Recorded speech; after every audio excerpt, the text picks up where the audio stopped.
आज आपके सामने हम भारतीय थिएटर रंगमंच के इतिहास के महान यानी विश्व पितामह जिन्हें कहा गया है, गॉडफादर आप कहा गया है, इब्राहिम अल काजी के बारे में बताएंगे।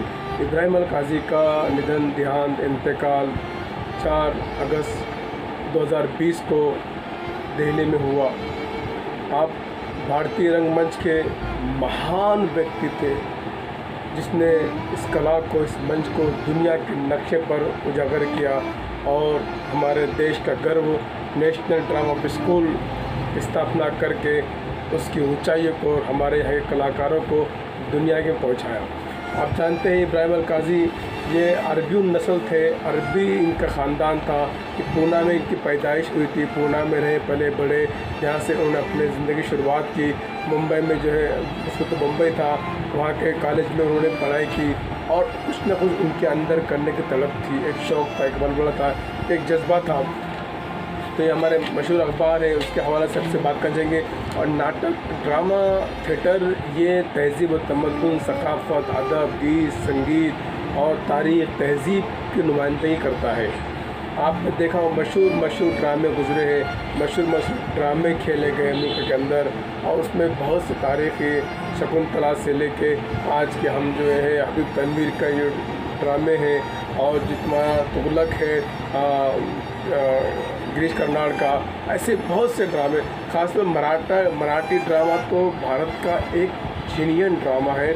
मराठी ड्रामे, मराठी नाटक का कोई हाथ नहीं पकड़ सकता है, लेकिन ये मराठी की हद तक मौजूद था।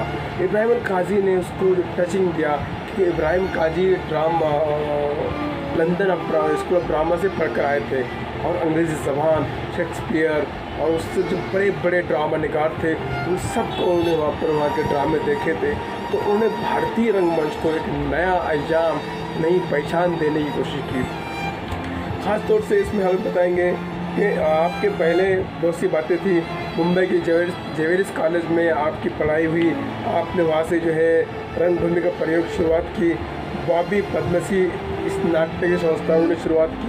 फिर जो है 23वें जो लंदन में royal academy of dramatic arts Rana में से उन्होंने प्रशिक्षण लिया, उन्होंने तालीम हासिल की।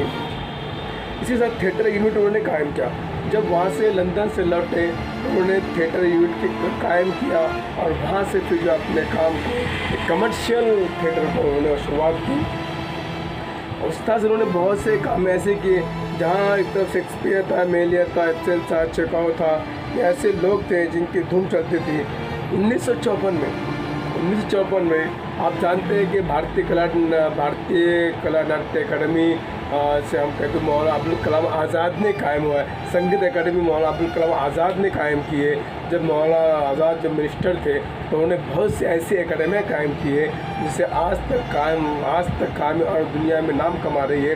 तो भारत नाट्य कला है, भारत संगीत कला अकादमी है, जिसे 1954 में संगीत कला अकादमी ने इब्राहिम अल काजी से दरख्वास्त की दिल्ली में रंगमंच की स्थापना करे, नेशनल ड्रामा स्कूल कायम करे।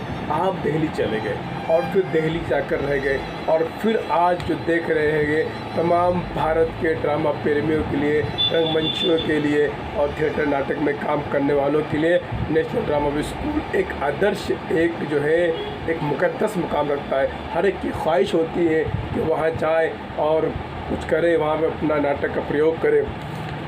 दोस्तों, थिएटर यूनिट कायम कर लिया, NSD नेशनल ड्रामा आप स्कूल कायम किया और सबसे बड़ी बात ये बहुत कम लोगों को मालूम होगा, बहुत कम लोगों को पसंद होगा कि 2.25 लाख 1,75,000 दुनिया के मुख्तलिफ फ़ोटोज़ और अलग अलग चीज़ों की उनके पास आर्ट हेरिटेज गैलरी थी, है अभी भी है। उनके बेटा और बेटी संभालते हैं। इसमें 2.25 लाख फ़ोटोज़, तस्वीरें नायाब है। दुनिया की बड़ी बड़ी गैलरियों में, आर्ट गैलरियों में इनकी नुमाइंदगी की गई है। इब्राहिम काजी ने अपनी नुमाइंदगी पेश की है, ऐसे उनको फ़ोटोज़ जाती है। इसी तरह इसमें जो बड़े बड़े नाम इन्होंने दिए, ख़ास तौर से यानी अलग अलग चीज़ों, अंग्रेज़ी और दिगर ज़बानों 50 ज़बानों में नाटक किए। उसमें ख़ास तौर से गिरीश कर्नाड का अंधा युग है, तुगलक है, आषाढ़ का एक दिन है और उसमें जो है ख़ास फिरोज शाह कोटला मैदान में, पुराने किले में उन्होंने अपने फ़न का जादू जगाया, नाटक और रंगमंच बताया और उससे नए लोग एक जागरूकता पैदा हुई नाटक के प्रति, नाटक के प्रति लोगों को कुछ करने का।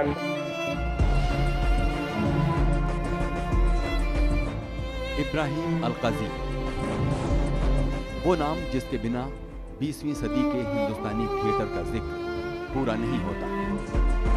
इब्राहिम अल-काज़ी 1962 से 1977 तक दिल्ली में राष्ट्रीय नाट्य विद्यालय के निदेशक रहे।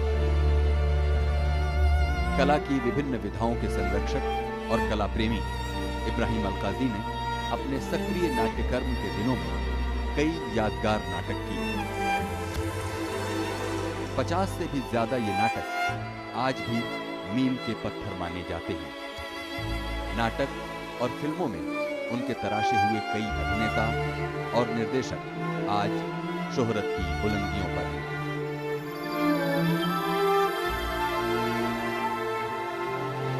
उनके जो तैयार करदा हीरोज थे, ओमपुरी को कौन नहीं जानता है, नसरुद्दीन शाह को कौन नहीं जानता है, जायदे को कौन नहीं जानता है, रोहिणी हेनरी को कौन नहीं जानता है, M.K. रैना, पंकज कपूर, सुहास जोशी, उत्तरा बावरकर, ये इब्राहिम अल-काज़ी के शागिर्द थे जो खुद अपने आप में अपने दुनिया के बेताज बादशाह है। नाटक, फिल्म, ऑर्केस्ट्रा और इस तरह से जो है ओमपुरी और नसरुद्दीन शाह तो पूरी दुनिया में मशहूर है।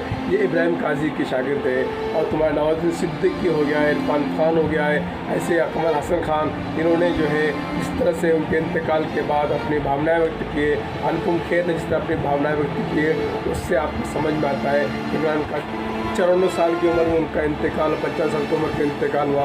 1925 में उनकी पैदाइश थी और 4 अगस्त 2020 में उनका इंतकाल हुआ। इब्राहिम अल-काज़ी की शख्सियत एक फिल्म जगत की नहीं बल्कि भारतीय इतिहास की महान हस्ती है जिन्हें विश्व पितामह कहा गया है और उन्हें पद्म भूषण से भी नवाजा गया है।